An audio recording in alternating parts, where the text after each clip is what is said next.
साथियों, आज की क्लास में हम आपको सिखाने वाले हैं कि अगर आपके पास कोई भी वस्तु है, उस वस्तु को कई बार बेचा व खरीदा जा रहा है, तो आप लोग इस तरीके के प्रश्नों को कैसे सॉल्व करोगे, इसकी चर्चा हम लोग करेंगे। तो चलिए हम लोग ध्यान से देखते हैं। यहाँ पर क्वेश्चन को पढ़िए। क्वेश्चन के माध्यम से कॉन्सेप्ट आपकी समझ में आ जाएगा। आप लोग ध्यान से समझिए, इसमें क्या बात कही जा रही है।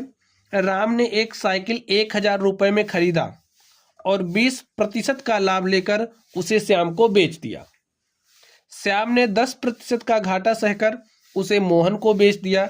बताइए मोहन साइकिल खरीदने में कितने रुपए खर्च किया। ठीक है, मोहन ने साइकिल कितने रुपए में खरीदी। तो चलिए निकालते हैं। लिख दीजिए मोहन द्वारा साइकिल खरीदने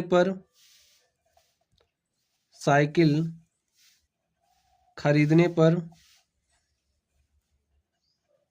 किया गया खर्च। अब स्टूडेंट्स आप लोग देखिए कैसे निकालोगे। राम ने साइकिल कितने में खरीदा था? 1000 रुपये में। तो आप 1000 लिखिए। अब 1000 रुपये में इन्होंने साइकिल खरीदा और कितने प्रतिशत का लाभ लेकर बेच दिया श्याम को? 20% का। अब आप समझिए, 100 रुपये की साइकिल इन्होंने खरीदी थी, 20% का लाभ लिया तो 120 रुपये में बेच दिया। आगे देखिए, फिर श्याम ने 10% का घाटा सहकर उसे मोहन को बेच दिया। अब श्याम क्या काम कर रहा है? 10% का घाटा सह रहा, यानी कि 100 के सामान को 90 में बेच दे रहा है। ठीक, इसको अब आप सॉल्व कर लीजिए। 0 से 0 कटा, इस 0 से A0 कटा, यहाँ पर A2 0 इससे कटा, बचा क्या? 10 गुणे में 12 गुणे में 9। लिखिए 10 गुणे में 12 गुणे में 9, तो 10 9 90 गुणे में 12, तो 12 0 0, 12 9 108। तो 1080 रुपये में मोहन ने साइकिल को खरीदा। ठीक है, यही हमारा सॉल्यूशन हो गया। ऐसे ही सॉल्व करना है। ठीक है, और ये जो हमारा मेथड है ये सक्सेसिव मेथड कहलाता है। चलिए अगले प्रश्न को ध्यान से देखिए। सोनू ने एक टेलीविजन 10,000 रुपये में खरीदा, 15% का लाभ लेकर उसे प्रशांत को बेच दिया। देखिए टेलीविजन कितने का खरीदा था सोनू ने? 10,000 का। 10,000 का खरीदा, 15% का लाभ लेकर के बेच दे रहा है। तो यानी कि अगर 100 का खरीदा होगा तो 15% लाभ ले रहा है, यानी कि 115 का बेच रहा है। फिर क्या हो रहा है आगे देखिए, उसे प्रशांत को बेच दिया। प्रशांत ने 10% का लाभ लेकर उसे पुष्कर को बेच दिया। अब प्रशांत भी क्या काम कर रहा है? 10% का लाभ ले रहा है।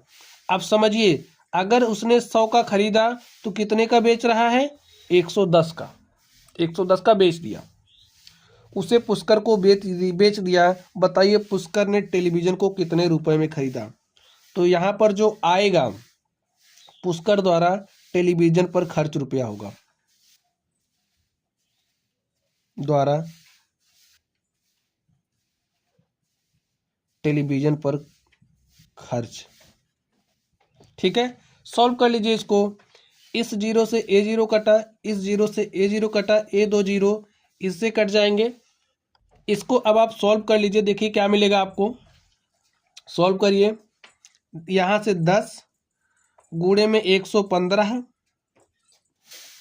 10 गुणे में 115 और गुणे में 11। ठीक है, लिखिए पुष्कर द्वारा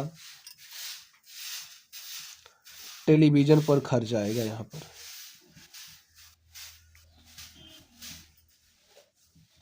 चलिए सॉल्व कर लीजिए। 11 गुणे 10 करोगे तो कितना हो जाएगा? 110 को गुणा करना है 115 से। तो चलिए गुणा कर लेते हैं। 110 को गुणा करना है 115 से, तो गुणा करिए। 5 0 0, 5 1 के 5, 5 1 के 5, 1 0 0, 1 1 कम 1, 1 1 कम 1, काट दीजिए।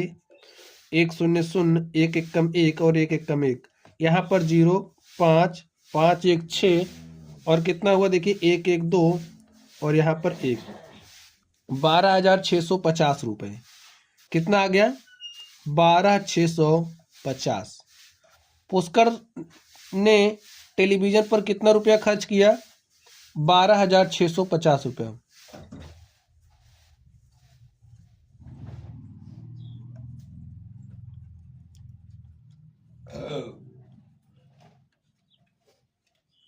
ठीक है स्टूडेंट, तो इस तरीके से आप लोग प्रश्नों को सॉल्व कर सकते हो। अगर कोई भी सामान है जिसको कई बार बेचा व खरीदा जा रहा है, तो जैसा जैसा हो रहा है सबको ऐसे लिखते चले जाइए, उसके बाद हल कर लोगे तो आपको सोल्यूशन मिल जाएगा। तो स्टूडेंट चलिए आप लोग पढ़ते रहिए। अगर आप लोगों को कोई भी डाउट हो तो कमेंट बॉक्स में कमेंट करना। वीडियो पसंद आए तो वीडियो को लाइक कीजिएगा, चैनल पर नए हो तो चैनल को सब्सक्राइब कीजिएगा। और ये जो हमारा मेथड है ये सक्सेसिव मेथड कहलाता है। तो चलिए आप लोग पढ़ते रहिए। Thank you.